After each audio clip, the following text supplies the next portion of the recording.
Hello people, and today I bring to you the Stasis Titan build. This thing's a Tonkie old boy. Not only can you pretty much mess anything up in front of you, you have a 90% damage DR block, which is pretty mental considering that you can also heal, and it doesn't take away from your sword energy as you're blocking, so it's like a match made in heaven for these two. Not to mention that the Lament also heals on every kill, and it gives back some of your sword ammo, so the economy is great. You can heal from multiple sources, and you're also Tonkie because of stasis and the resist that you get from there. Not to mention the charge of light stacking that you can do with this, and essentially have Lucent Blade up for 4 stacks of 5 seconds worth of damage. So stick around whilst I explain the build to you, and hopefully you can mimic it and have some fun like I do with this. But first of all, I'd like to thank everyone that's taken the time to actually watch these videos. The support I'm getting at the moment is amazing. The subscriptions are at like 191 once I last looked, so it's grown faster than I'd ever hoped. So if you decide that there's value in these videos, could you please drop a sub and a like, as it really does help me grow and it gives me motivation. So yeah, enough of this self-promotion, let's get into it. So the melee is Shiver Strike. What this does is it will yeet yourself forward, you'll punch something and it will damage them. It's pretty good for trolling people as well. And then we've got the Glacier Grenade. What this does is it will chuck a wall of ice in front of you. This is the main reason why we use it, is because it will essentially give us charge of light when we smash the wall down with our barricade. Then we have Diamond Lance. So what this does is whenever we break the wall down with the barricade or smash a shard, it will essentially drop these little diamond lances that we can either throw, smack on the floor, which is pretty good. And it also gives us free fragments to play with in our build. And then the next one is Tectonic Harvest. So whenever we break a stasis crystal, it'll essentially give us a shard, which will then give us charge of light. So we've got Whisper Chains for the first fragment. So what this does is whenever we stood near an actual crystal, it'll give us a resist. So the trick here is whenever you place down your Glacier Grenade, you essentially smash the wall to the left or right and leave one, which will give you 1 times resist, which is good. Then we've got Whisper of Conduction, so all the shards that are on the floor will come to you, saves you running to them because I'm lazy. Whisper of Rhyme, so all those shards that we are picking up will give us overshield, but because you're going to be taking a beating, the chances are you'll never actually see it, but it is working, so keep it on. Whisper of Shards, so whenever we break those crystals, it will give us our grenade energy back. This ties in really nicely with the build, as you're going to be wanting to chuck your glacial wall down quite a lot to get charge of light. So yeah, this ties up really well with the build. And then finally, Whisper of Torment, so whenever we're taking a beating, it will also give us our grenade energy back. So paired with the shards is quite good because your grenade uptime will be quite quick. That means that we can pretty much always have our charge of light mod on, which also means that Lucent Blade is always there, adding to the damage. So onto the exotic, the Stronghold. This bad boy is quite slept on, but essentially what this does is it basically turns your shield block into a 90% damage reduction, and then if you're good enough, if you can parry, it will also kill you for the damage that it's meant to have done. So you'll see in gameplay that I'd be sat there spamming the block key hoping to get a parry, but this is more of a skill issue more than the actual exotic itself. If you're really good at this whole parrying thing, you essentially have infinite health, and whenever you're blocking, the actual sword energy itself doesn't go down, so you can just hold that block key and take a 90% damage reduction. So it's a really strong exotic, and I suggest that other people bring it out and have a go with it. And of course the weapon of choice is the Lament.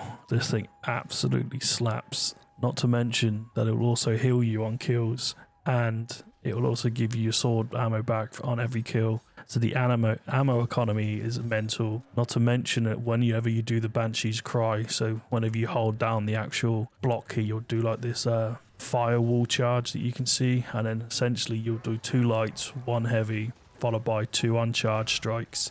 And that's, for me, it's a perfect combo because essentially you can just keep swinging. As you can see in some of the videos, it's a nice little combo for it, and it's a really strong exotic, so get on it.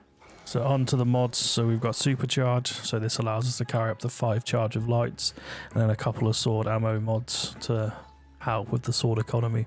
Then on the arms we've got Elemental Shards, so whenever we break the wall down, those shards act as elemental wells, which then gives us charge of light.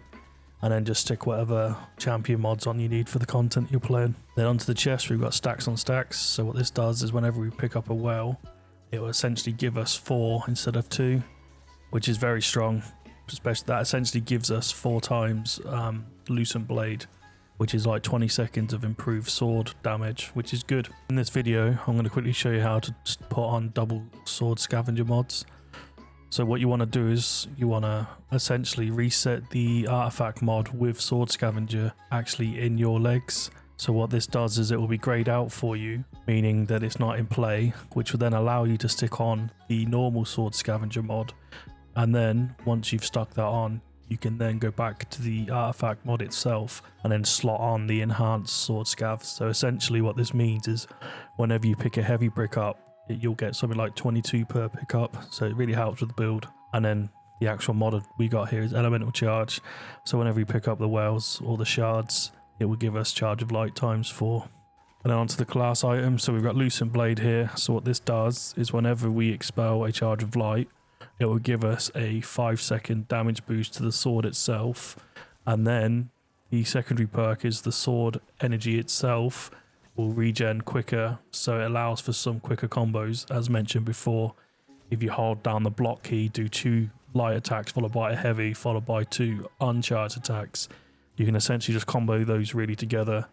And then we've got Outreach here. This is really just for the secondary perk, and you can put whatever you want on this one. So in essence, in the gameplay loop is really quite simple. You'll chuck a Glacier Grenade in front of you, go up to it, smash it, but try and keep one of the crystals alive so it gives you the resist. And then whenever you pick up those wells with stacks on stacks and supercharge, those wells will essentially give you ×4 resist, which essentially gives you 5 bursts of 4 damage with your Lucent Blade, which is strong. And then with Stronghold, you've essentially got infinite health if you've got the skill to basically parry with it.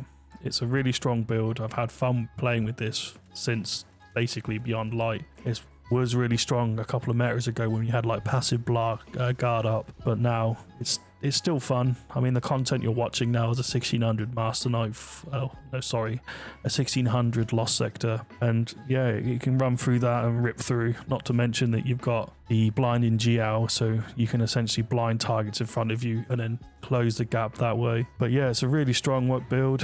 I've had a lot of fun with this one, and it'll probably be my go-to for a very long time for any sort of stasis titan. So again, if you found value in the video and it's giving you knowledge towards the actual build itself, could you please consider subscribing and liking the video to appease the YouTube algorithm gods. And again, thank you for watching, and if you've got any sort of build suggestions or you want to come play with me, why not drop into Discord and we can have some fun together, maybe do some like master content. And yeah, again, thanks for watching, and I hope to catch you in the Discord or on the next video. So yeah, peace out.